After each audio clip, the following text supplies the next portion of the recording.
Hello, marhaba! So, nandito po ulit tayo sa ating gagawin ngayon, which is ang magluba chicken. Yes po, ito yung upside down na chicken or vegetables na pinagsama. So, binabaliktad siya after the cook. So, let's get started tayo. So, nandito tayo. Ito yung mga sangkap na gagamitin natin or yung mga vegetables.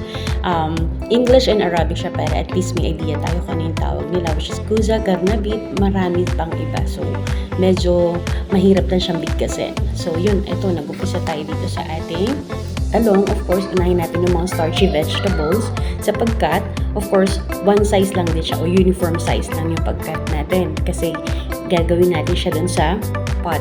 So, para at least makuha natin yung perfect shape ng ating magluba. Of course, the tomato, of course, the onion. Dalawang set tayo ng onion dyan and garlic para sa ating base dun sa paggisa natin. And of course, yung para naman dun sa toppings natin. Ayan.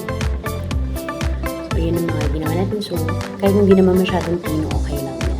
Medyo talagang matrabaho lang tong pagluluto natin pero worth it po. Promise, napakasarap na ito. Yun. Kaya once ko lang siyang ginawa. Ayan. After natin, ninagayat or nahiwa yung mga ating vegetables. So, mag-start tayo dito. So, farinay ko muna siya. Half cook lang to ang ating gagawin sa vegetables para mag-browning lang siya o milhard yung tawagin. So, yan. After that, pwede natin gamitin yung regular natin na dito na talong. Kasi itong available nito. So, of course, tomatoes, ito yung cauliflower, onion, and then lastly, yung ating dyan is chicken. So, iba-browning din natin yung chicken natin dyan. So, wala yan any spices. So, kahit salt, wala. No need na. Kasi later on, marami naman siyang spices na mailalagay. Ayan, naggisa na ako para sa base natin dun. Yan, onion, garlic, of course, yung chicken, at saka ito yung importante, syempre, yung ating mga ginamit na spices. Ayan, yung chicken. So, right after that, nilagyan ko na siyang salt and pepper. Of course, tapos lalagyan ko na siya dyan ng hot water. Pwede naman kahit hindi hot water for me kasi medyo nagmamadali na. Gutom na kasi si Baba dyan. Ayan, turmeric, of course, Arabic, spices. Yung kailangan natin. So, yun. After nun, hindi natin tatapon yung sabaw niyan, ha? So, makikita nyo dyan, sinala ko siya. Ayan, ito naman yung rice natin na binabad. Yung basmati natin. Nilagyan ko siya ng mga spices para later on, ready na siya dun sa top.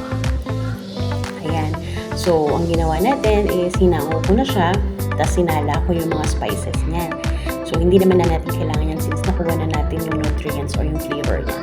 Ayan, foil. Pwede rin gumamit tayo ng parchment paper kung wala. Oil brush, of course, para hindi dumikit yung ating chicken and then yung mga vegetables na gagamitin natin. Right?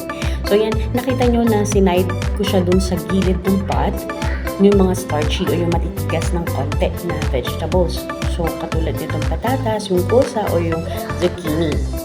Ayan. So, yung zucchini, yung iba, nilagay ko sa gilid. Yung iba naman sa top. Kasi medyo marami yung vegetables natin. Actually, yung cauliflower, optionals lang yan. So, ginamit ko lang siya dahil may natira. So, sayang naman. Then, after that, yan. After natin siya, para kang gumagawa ng biko. Ayan, yung sabaw kanina, yung sinabi ko. Hindi natin siya tatapon. Lagyan lang natin siya ng additional water kasi medyo marami siya. Of course, in a few minutes, maluluto naman na siya. Ayan. Ayan, napakainit yan. So, yan yung tinatawag na magluba. So, nakabaliktad siya pag sinerve. Ayan siya. Tawag nila talaga is upside down rice. Ayan. Pero sobrang bango, sobrang sarap niya. Ayan, mainit-init pa. Ayan, enjoy. Yun, sarap-sarap niya. Tapos, yung pinaka-browning niya or yung pinaka-sunog, ayan ang masarap siya. Promise. Ayun. There you go. Ayan. Thank you so much for your watching. Yun naman po. And don't forget to like and share, of course. And mas salama. Bye for now.